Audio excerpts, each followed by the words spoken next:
Good morning students. बेटा cash flow statement का chapter continue कर रहे हैं। तो देखो प्रीवियस क्लास में हम लोगों ने इलस्ट्रेशन 37 हालांकि मैंने जो 36 37 क्वेश्चन है वो आपको पहले समझाया था जब मैंने आपको प्रोविजन फॉर टैक्स का टॉपिक बताया। तो देखो उसके बाद हम लोग 38 इलस्ट्रेशन को कंटिन्यू करने जा रहे हैं। तो देखो बेटा इस क्वेश्चन में ये कह रहे हैं इलस्ट्रेशन 38 में you are required to prepare a cash flow statement as per accounting standard 3rd for the year 2016-17 from the following balance sheet। आपके सामने एक बैलेंस शीट दी गई है, उस बैलेंस शीट की सहायता से आपको कैश फ्लो स्टेटमेंट प्रिपेयर करना है। अब देखो जैसे बैलेंस शीट आपको दी गई है और नीचे कुछ एडिशनल इंफॉर्मेशन दी गई है। एग्जाम में जो क्वेश्चंस का पैटर्न होता है वो लगभग इसी प्रकार का होता है। आपके पास एक बैलेंस शीट है और नीचे कुछ एडिशनल इंफॉर्मेशन है। सबसे पहले तो एडिशनल इंफॉर्मेशन को पढ़ा, क्योंकि एडिशनल इंफॉर्मेशन से एक आते तो आपको अकाउंट बनाने पड़ेंगे और एक दो इंफॉर्मेशन लाइक आपको प्रोविजन फॉर टैक्स के बारे में या प्रपोज्ड डिविडेंड के बारे में ऐसी इंफॉर्मेशन मिल सकती है। तो पहले तो सबसे पहले जैसे एडिशनल इंफॉर्मेशन पढ़ ली, जिसमें ये कह रहा है कि a part of machine costing ₹50,000 accumulated depreciation there on 20,000 was sold for 18,000। तो एक तो आपको एसेट्स अकाउंट बनाना पड़ेगा, मशीन अकाउंट बनाना पड़ेगा। दूसरा क्वेश्चन में कह रहा है टैक्स पेड। क्वेश्चन में जो टैक्स पेड है वो 20,000 है। अब चेक करो कि कोई प्रोविजन फॉर टैक्स का बैलेंस भी दिया हुआ है क्या। अगर दिया हुआ है तो प्रोविजन फॉर टैक्स अकाउंट बनाना पड़ेगा, नहीं तो टैक्स पेड को ही करंट ईयर का प्रोविजन मान लिया जाता। और तीसरा पॉइंट कह रहा है interest paid on debenture. Debenture पे आपने इंटरेस्ट पे किया है कितने का, 50,000 का। ये चीजें आपको दी गई है तीन इंफॉर्मेशन। तो इससे देखो इंटरेस्ट पेड ऑन डिबेंचर का तो कुछ नहीं है, वो तो सीधा सीधा ऑपरेटिंग एक्टिविटी में ऐड हो जाएगा, फाइनेंसिंग एक्टिविटी में लेस हो जाएगा। लेकिन देखो एक तो मशीन अकाउंट बनाना पड़ेगा और अगर आप देखो करंट लायबिलिटी में शॉर्ट टर्म प्रोविजन में प्रोविजन फॉर टैक्सेशन दिया हुआ है और एक एडिशनल इंफॉर्मेशन भी दी गई है, तो उससे tax paid provision for tax account आपको बनाना पड़ेगा। तो देखो सबसे पहले हम क्वेश्चन को स्टार्ट करके फॉर्मेट बनाएंगे cash flow statement.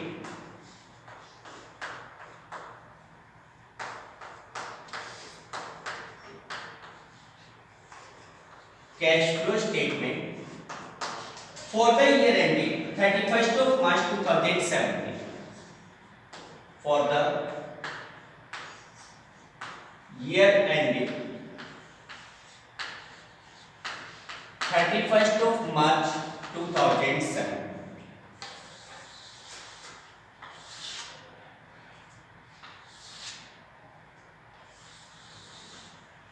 Particulars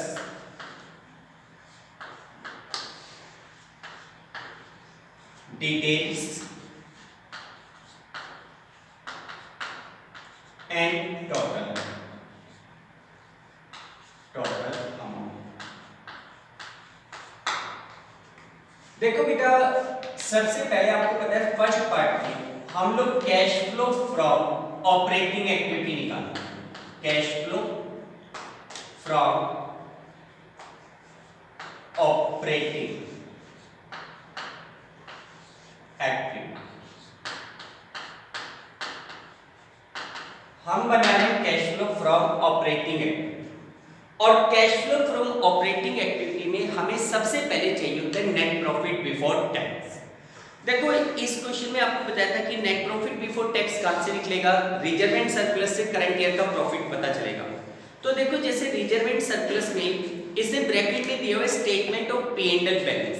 last year था 4 लाख, करंट ईयर में है 5 लाख। अगर ये statement of P and L नहीं भी देता और कोई एडिशनल इंफॉर्मेशन भी नहीं होती तो पी एंड एल का जो डिफरेंस है उसे ही करंट ईयर का प्रॉफिट मान। लेकिन हमें चाहिए होता है प्रॉफिट बिफोर टैक्स, जिसमें हमें 3-4 आइटम को रीएडजस्ट करना पड़ता है। प्रॉफिट बिफोर टैक्स में पहला आइटम रीएडजस्ट होगा transfer to general reserve, transfer to any reserve. लेकिन रिजर्व का कोई अमाउंट नहीं दिया हुआ है, इसका मतलब इस साल आपने प्रॉफिट में से कोई भी अमाउंट रिजर्व में ट्रांसफर नहीं किया। दूसरा आइटम आपको रीएडजस्ट करना होता है प्रपोज्ड डिविडेंड। तो मेरे ख्याल से प्रपोज्ड डिविडेंड या कोई इंटरिम डिविडेंड वो भी कोई नहीं है। और तीसरा आइटम एडजस्ट करना पड़ता है प्रोविजन फॉर टैक्स। लेकिन प्रोविजन फॉर टैक्स क्वेश्चन में गिवन नहीं है आपको करंट लायबिलिटी में शॉर्ट टर्म प्रोविजन में प्रोविजन फॉर टैक्स के दो बैलेंसेस दिए गए और लास्ट में एक टैक्स पेड दिया हुआ है, ठीक है। तो इसका मतलब प्रोविजन फॉर टैक्स निकालने के लिए आपको वर्किंग नोट में पहले प्रोविजन फॉर टैक्स अकाउंट बनाना पड़ेगा। प्रोविजन फॉर टैक्स से करंट ईयर का प्रोविजन आएगा और उसके बाद ही आप प्रॉफिट बिफोर टैक्स निकाल सकते हैं। तो वर्किंग नोट में 2 पेज का स्पेस छोड़ दिया तो लगभग ये क्वेश्चन 2 पेजेस में होते हैं। वर्किंग नोट में सबसे पहले प्रोविजन फॉर टैक्स अकाउंट बनाओ। फर्स्ट अकाउंट बनेगा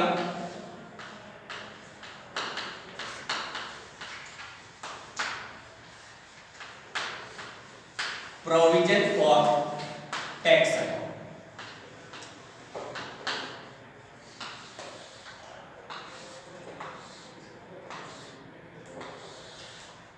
देखो बेटा, सबसे पहले क्वेश्चन में प्रोविजन फॉर टैक्स का बैलेंस दिया हुआ है। आपको बताया था प्रोविजन फॉर टैक्स लायबिलिटी का आइटम होता है जिसका क्रेडिट बैलेंस होता है।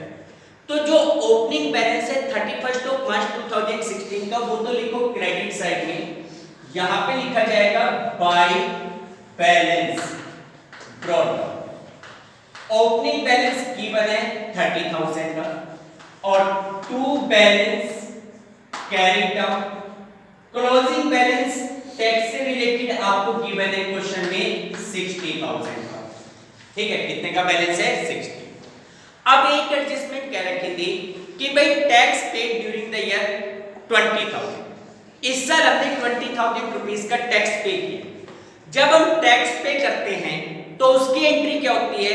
Tax account debit to bank account. तो प्रोविजन फॉर टैक्स के डेबिट साइड में क्या लिखा जाएगा? To bank account. To bank account. ये टैक्स पेड है 20,000, ड्यूरिंग द 20,000 रुपीस का टैक्स पे किया। अब आप देखो कि और कोई इंफॉर्मेशन नहीं है। इस साइड का टोटल आ गया 80,000, इधर का टोटल है 30,000। 80 में से 30 चले गए, कितना बच गया? 50,000। बचा हुआ 50,000 क्या कंसीडर किया जाएगा? Provision made for tax during the year. Provision कहां से बनाया जाता है? स्टेटमेंट ऑफ P&L से। एंट्री क्या बनती है? Statement of P&L debit to provision for tax. Provision for tax की क्रेडिट साइड में क्या लिखा जाएगा? By statement of profit and loss. कितने का स्टेटमेंट ऑफ P&L से बैलेंस आएगा? 50,000। टोटल 80,000, इस साइड का टोटल भी 80,000। ये आपका प्रोविजन फॉर टैक्स अकाउंट बन गया, जिससे दो चीजें लिख ली थी। 20,000 तो है टैक्स पेड, इसको ऑपरेटिंग एक्टिविटी में लास्ट में लेस करेंगे। 50,000 है करंट ईयर का प्रोविजन फॉर टैक्स, जिसको प्रॉफिट बिफोर टैक्स की कैलकुलेशन में ऐड करेंगे, ठीक है। वर्किंग नोट नंबर सेकंड में आपका निकलेगा calculation of profit before tax. Calculation of profit before tax, तो उसमें लिखो profit during the year. Profit during the year, भाई साल के दौरान आपकी फर्म का कितने का प्रॉफिट है? करंट ईयर P&L का बैलेंस दिया हुआ है 4 लाख। प्रीवियस ईयर में P&L का बैलेंस था 4 lakh rupees. 5 lakh minus 4 lakh. Current year का जो P&L का बैलेंस आ गया वो 1 लाख रुपीस है। करंट ईयर में फर्म ने कितने का प्रॉफिट कमाया? 1 लाख। इसी के साथ ऐड कीजिए टैक्स प्रोविजन। इसी के साथ ऐड करोगे टैक्स प्रोविजन। भाई provision for tax during the year कितने का है? 50,000 रुपीस का। इसके अलावा ना कोई प्रपोज्ड डिविडेंड है, ना कोई इंटरिम डिविडेंड है, ना कोई ट्रांसफर टू रिजर्व है। तो इन दोनों को ऐड करोगे, इन दोनों का ऐड करके कितना अमाउंट आ गया? 1,50,000। 1,50,000 आपके लिए क्या कहलाएगा? Profit before tax. ये क्या कहलाएगा? Profit before tax. 1,50,000 आपके पास प्रॉफिट बिफोर टैक्स आ गया।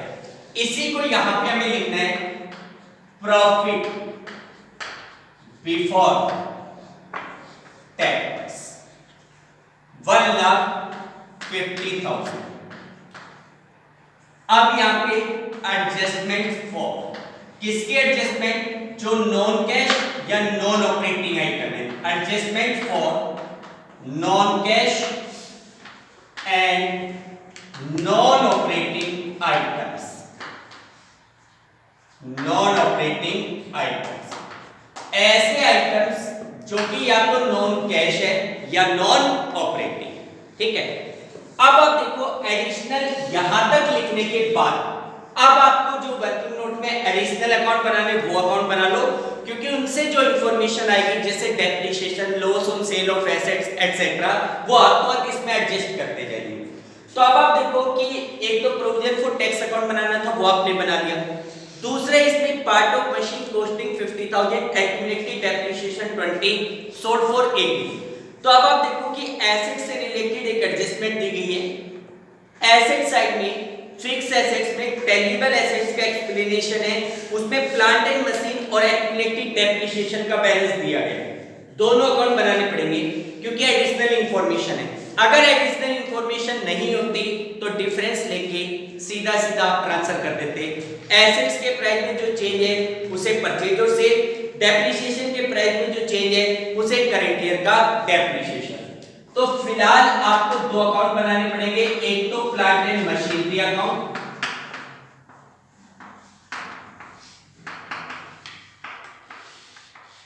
प्लांट एंड मशीनरी अकाउंट,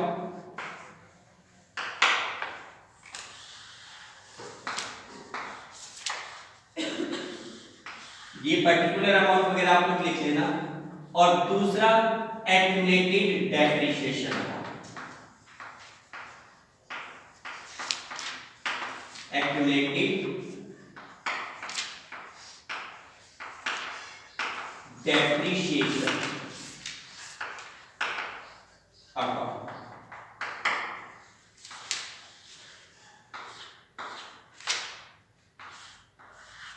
पहले तो बैलेंस नोट डाउन करो। देखो एसेट्स का होता है डेबिट बैलेंस, जैसे प्लांट एंड मशीन का ओपनिंग बैलेंस है 10 लाख, तो यहाँ पे डेबिट साइड में to balance brought, opening balance था 10 लाख रुपीस का, क्लोजिंग बैलेंस है 17,60,000, तो बाय बैलेंस कैरी डाउन 17,60,000। इसी प्रकार एक्यूमुलेटेड डेप्रिसिएशन का ओपनिंग बैलेंस है 1 लाख का और क्लोजिंग बैलेंस है 160। एक्यूमुलेटेड डेप्रिसिएशन लायबिलिटी साइड का आइटम होता है जिसका क्रेडिट बैलेंस होता है। ओपनिंग बैलेंस को क्रेडिट साइड में लिखोगे by balance brought down, opening balance 1 lakh और क्लोजिंग बैलेंस के लिए to balance carry down. Closing balance कितने का दिया हुआ है 17,60,000, ठीक है। अब जो एडजस्टमेंट कह रहा था उसमें ये कह रहा था कि part of the machine costing ₹50,000, भाई ड्यूरिंग द ईयर मशीन का एक पार्ट था, सॉरी 160, ये 17,60,000 ये 160, सॉरी। देखो ये कह रहा था कि during the year part of machine costing 50,000, accumulated depreciation there ऑन बीइंग ₹20,000 was sold for ₹18,000। भाई हमने एक मशीन जिसका आज तक का एक्यूमुलेटेड डेप्रिसिएशन 20,000 था, उसको हमने 18,000 में सेल आउट किया। तो आप लोगों ने पर्सनल में सीखा है कि जब हम किसी एसेट्स को बेचने जाते हैं तो उस एसेट से रिलेटेड प्रोविजन फॉर डेप्रिसिएशन का जो भी बैलेंस होता है वो बैलेंस प्रोविजन फॉर डेप्रिसिएशन से उठा के एसेट्स अकाउंट में ट्रांसफर करते हैं। फिलहाल जो मशीन बेच रहे हैं उसका आज तक का डेप्रिसिएशन कितना है 20,000, यहां से उठाओ entry accumulated depreciation account debit to assets account. तो एक्यूमुलेटेड डेप्रिसिएशन के तो डेबिट साइड में लिख दोगे to plant and machinery account, plant and machinery account कितना 20,000, और यहां पे लिख देंगे बाय एक्यूमुलेटेड डेप्रिसिएशन अकाउंट। कितने का डेप्रिसिएशन था 20,000। इस 20,000 की डबल पोस्टिंग हो गई, डबल पोस्टिंग एक बार यहां पे एक बार यहां पे, इसका मतलब कैश फ्लो स्टेटमेंट में कह ली जाएगी। फिर उसके बाद ये कहता है कि this plant and machine is sold for ₹18,000, 18 में बेचोगे, बेचने की एंट्री पैसा आ रहा है मशीन जा रही है, बैंक टू मशीन, तो मशीन के क्रेडिट साइड में क्या लिखा जाएगा, बाय बैंक अकाउंट। कितने में सेल किया गया है, 18,000। ये 18,000 में जो सेल हुआ है, एक बार यहाँ पे, एक बार इन्वेस्टिंग एक्टिविटी में। उसके बाद चेक करो उस पे प्रॉफिट हो रहा है, लॉस हो रहा है। भाई 50 की मशीन थी, 20 डेप्रिसिएशन के कम कर दो, बच गया 30 की जगह हमने उसको बेचा कितने में, 18,000 में। तो 12,000 रुपीस का क्या हो रहा है, लॉस। कहां से चार्ज करोगे, statement of P&L। Entry statement of P&L to plant and machine. तो यहां पे लिखोगे bye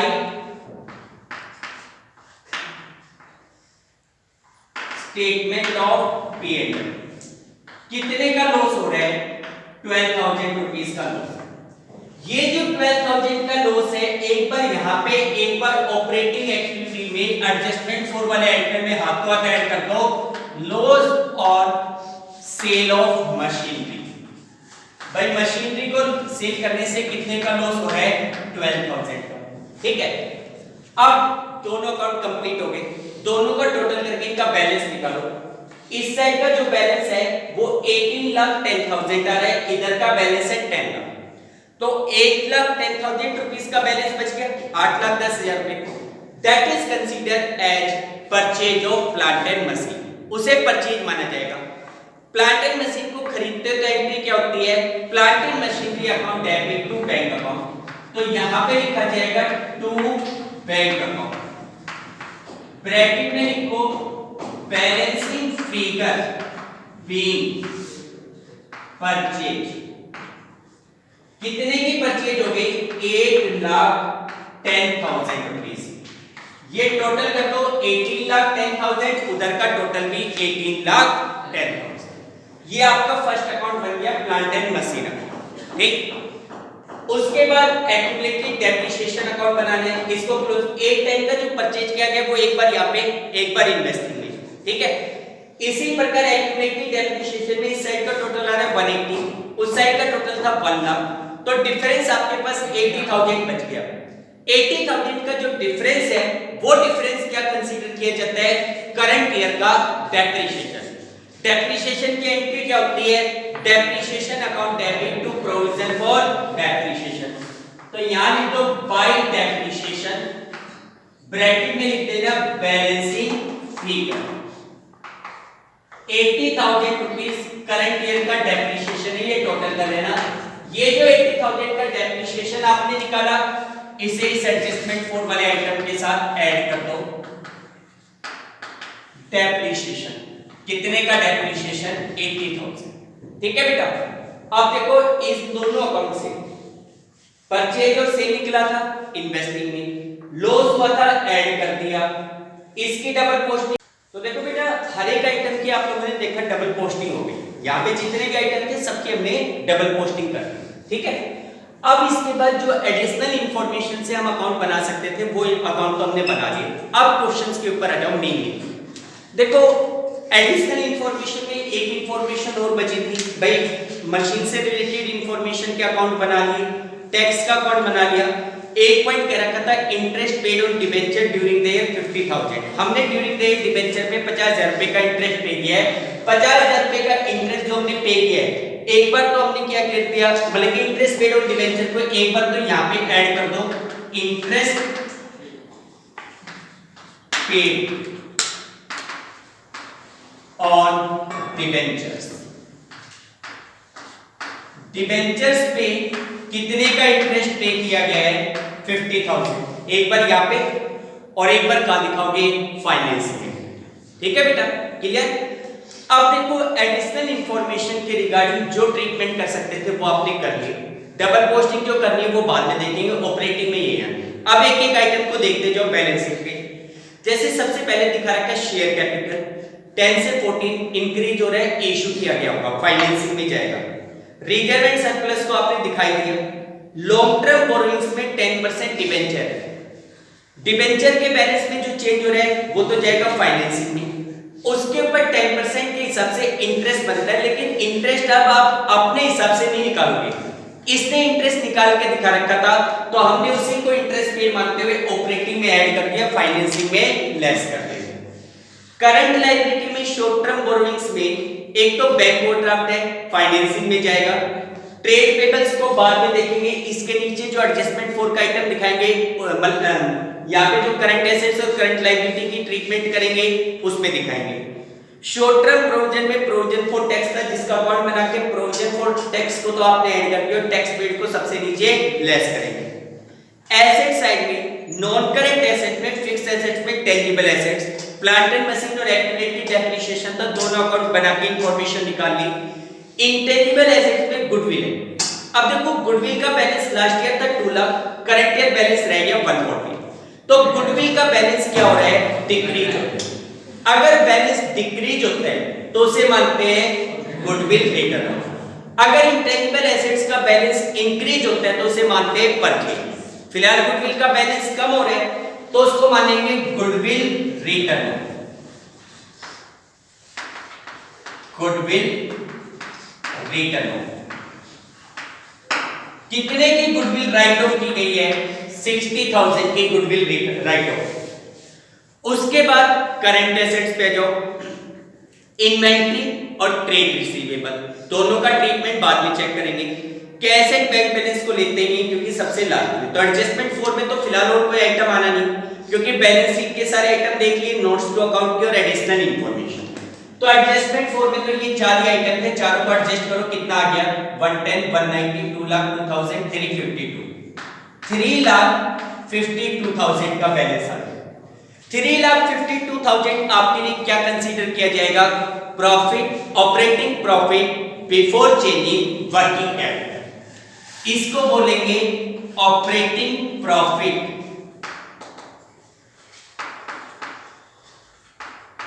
before change in working capital.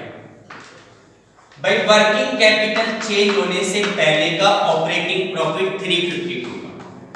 फिर उसके बाद 2 कॉलम बना लो ऐड और लेस का, करंट एसेट्स और करंट लायबिलिटी के लिए। तो आप देखो करंट लायबिलिटी में बैंक ओवरड्राफ्ट को लेते नहीं है, फाइनेंसिंग में जाएगा। ट्रेड पेबल्स 60 से 1 लाख हो गया, इंक्रीज हो रहा है।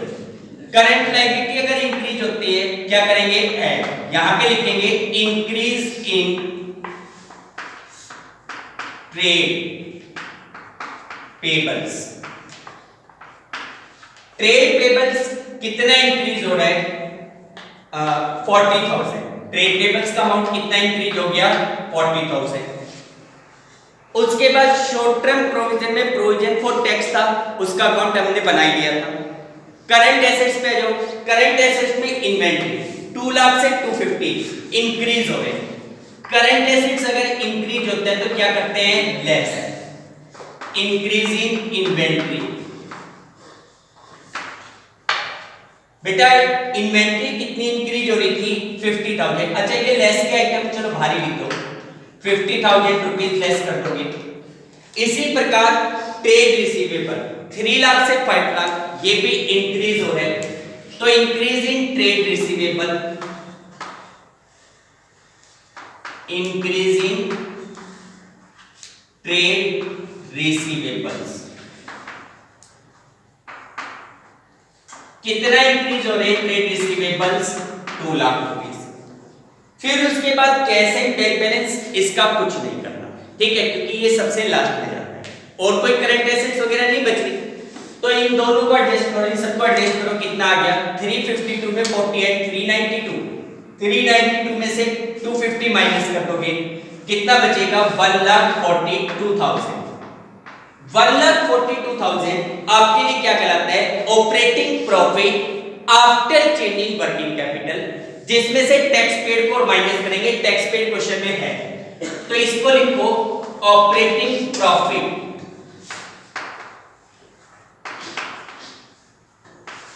After change in working capital. इसमें से लास्ट में लेस करो टैक्स पेड। क्वेश्चन में टैक्स पेड कितना था? 20,000 टैक्स पेड। तो अब यहां से जो रिजल्ट आया 1,22,000, ये 1,22,000 आपके लिए क्या कहलाएगा? Net cash inflow from operating activity. इसको लिखेंगे net cash inflow from operating activity. ये ऑपरेटिंग एक्टिविटी से होने वाला नेट कैश इनफ्लो। ठीक, इसके बाद ये हमारी फर्स्ट एक्टिविटी कंप्लीट हो गई। अब इसके बाद बी पार्ट में cash flow from investing activity. Cash flow from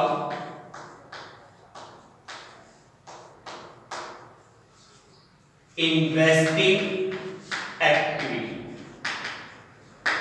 investing activity से होने वाला कैश का फ्लो। इन्वेस्टिंग एक्टिविटी को चेक करें।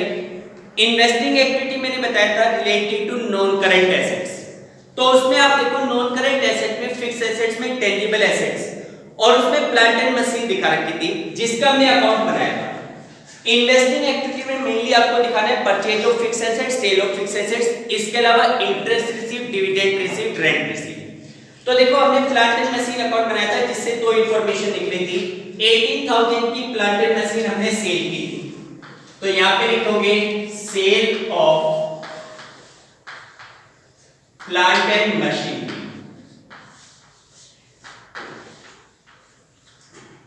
18,000 बेचोगे पैसा आएगा। फिर दूसरा था purchase of plant and machine, additional information से निकाली थी 8,10,000 की परचेज की गई थी। Purchase of plant and machine purchase कितने की है? 8,10,000। कितने की परचेज है? 8,10। ठीक है, अब इन दोनों एक्टिविटी का नेट रिजल्ट क्या है? इस देखो और कोई फिक्स एसेट्स नहीं है भाई। फिक्स एसेट में एक तो प्लांट एंड मशीन थी, एक गुडविल थी जो राइट ऑफ हुई थी भाई, कम हुआ था, रिटर्न ऑफ मान के ऑपरेटिंग में ऐड कर ही चुके। ठीक है, और कोई फिक्स एसेट बचने नहीं। इसके अलावा कोई इंटरेस्ट रिसीव नहीं है, डिविडेंड रिसीव नहीं है, रेंट रिसीव नहीं है। तो इस एक्टिविटी का टोटल रिजल्ट कितना आ रहा है? 792 और नेगेटिव बैलेंस, उसको कहेंगे cash outflow. Cash outflow from investing activity. ये इन्वेस्टिंग एक्टिविटी से होने वाला कैश आउटफ्लो। उसके बाद थर्ड पोर्शन आता है फाइनेंसिंग एक्टिविटी का। थर्ड पोर्शन किसका है? फाइनेंसिंग। यहां पे निकालेंगे cash flow from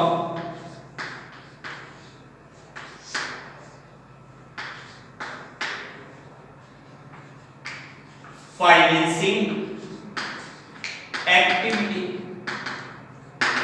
cash flow from financing. Financing के ऊपर आओ। फाइनेंसिंग एक्टिविटी का आइटम कहां से मिलते हैं? लायबिलिटी साइड में। जैसे उसमें सबसे पहले share capital. Last year share capital थी 10 लाख, करंट ईयर में शेयर कैपिटल हो गई 14 लाख। इसका मतलब during the year share issue किए गए। इशू ऑफ शेयर, कोई प्रीमियम या डिस्काउंट का अमाउंट है नहीं, तो शेयर हमने कितने के इशू किए? 4 लाख रुपए के। रिजर्व एंड सरप्लस में P&L का बैलेंस था, वो प्रॉफिट निकालने में काम आया, छोड़ दो उसको। नॉन करंट लायबिलिटी में लॉन्ग टर्म बोरोइंग्स में 10% डिबेंचर है जिसका प्रीवियस ईयर बैलेंस था 140 का, करंट ईयर बैलेंस हो गया 5 लाख। ड्यूरिंग द ईयर इसका मतलब डिबेंचर इशू किए गए, तो यहां पे लिखेंगे इशू ऑफ डिबेंचर्स। डिबेंचर्स आपने कितने के इशू किए? 3,60,000। ठीक है, इसमें भी कैश इनफ्लो का पैसा आएगा। फिर आ जाओ करंट लायबिलिटी में, उसमें देखना है बैंक ओवरड्राफ्ट या कैश क्रेडिट तो नहीं है। इसमें शॉर्ट टर्म बोरोइंग्स में बैंक ओवरड्राफ्ट था जिसका लास्ट ईयर बैलेंस था 30,000, करंट ईयर में बैलेंस रह गया 20। इसका मतलब ये हुआ कि आपने during the year bank overdraft की रीपेमेंट कर दी, तो उससे पैसा जाएगा। तो यहां पे लिखेंगे repayment of bank overdraft. Bank overdraft. कितने की रीपेमेंट की गई है? 10,000 कैश जाएगा। इसके बाद और कोई लायबिलिटी साइड में आइटम है नहीं, एसेट साइड से कोई आइटम इसमें नहीं मिलेगा। फिर उसके अलावा चेक कर लेना कोई डिविडेंड पेड नहीं है, इंटरेस्ट पेड बिल्कुल था, डिबेंचर पेड वो भी एडजस्टमेंट में दिया गया था, जिसको एक बार यहां पे ऐड कर दिया, एक बार यहां पे लिखेंगे interest paid on debenture, interest paid on debentures. Debentures पे कितने का इंटरेस्ट पे किया गया था? 50,000 कैश और कुछ और कोई डिविडेंड वगैरह है। तो इस एक्टिविटी का नेट रिजल्ट क्या है? इस एक्टिविटी से 7 लाख रुपीस का इनफ्लो हो रहा है, तो यहां पे लिखेंगे cash inflow from financing activity.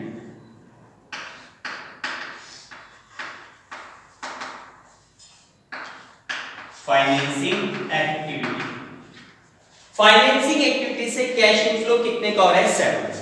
ठीक, तीनों एक्टिविटी बन गई आपको। अब आप इसके बाद ये दिखाइए कि तीनों एक्टिविटी का टोटल रिजल्ट क्या है। तो देखो बेटा, तीनों एक्टिविटी का अगर हम मिलाएं, इसमें 122 आए तो इसमें 7 लाख, 822 का तो इनफ्लो हो रहा है और 792 का आउटफ्लो। 822 में से 792 माइनस करो, कितना बच गया? 30,000। तो इसका मतलब तीनों एक्टिविटी का रिजल्ट ये है कि 30,000 का इनफ्लो हुआ है। तो यहां पे लिखेंगे total cash inflow A plus B plus C। ठीक, तीनों एक्टिविटी को मिलाए तो टोटल 30,000 रुपीस का इनफ्लो हुआ है। अब आप लिखो कि स्टार्टिंग में कैश एंड कैश इक्विवेलेंट क्या था। अब यहां पे लिखें cash and cash equivalent at beginning. भाई स्टार्टिंग में कैश एंड कैश इक्विवेलेंट आपके पास कितना था? क्वेश्चन को चेक करो, कैश एंड बैंक बैलेंस। भाई एक तो आपके पास क्वेश्चन में कैश एंड बैंक बैलेंस है, कोई marketable security short term investment कुछ नहीं है। तो cash and cash equivalent in beginning आपके पास कितना था? 60। चेक करो, बैलेंस शीट में 60,000 लिखा, 60,000 का कैश एंड कैश इक्विवेलेंट का ओपनिंग बैलेंस था। ड्यूरिंग द ईयर 30,000 रुपीस आपके पास आए हैं, तो cash and cash equivalent at end कितना होना चाहिए? 90। यहां पे लिखेंगे cash and cash equivalent at end. भाई एंड में कैश और कैश इक्विवेलेंट कितने का है? 90,000। और आप चेक भी कर सकते हो, आपके पास क्वेश्चन में कैश एंड कैश इक्विवेलेंट का क्लोजिंग बैलेंस कितना गिवन है? 90,000 गिवन। ठीक है, तो इसका मतलब यहां तक आपका क्वेश्चन करेक्ट। क्लियर बेटा? देखो इन क्वेश्चन में जो सबसे मेन इंपॉर्टेंट एक्टिविटी होती है वो ऑपरेटिंग होती है, जिसमें हमें कुछ डिफरेंट वर्किंग नोट्स बनाने पड़ते हैं। हालांकि क्वेश्चन तो बहुत लेंथी हो गया, जिसमें 3 या आपको 4 वर्किंग नोट्स बनाने पड़े। एग्जाम में इतना लेंथी नहीं आता, लेकिन हम इग्नोर भी नहीं कर सकते। ठीक है, आ सकता है, ऐसा नहीं कह सकते कि बिल्कुल नहीं आएगा। ठीक है बेटा, क्लियर? तो ये क्वेश्चंस आप प्रैक्टिस करके देखिए, बाकी नेक्स्ट क्लास में। Thank you.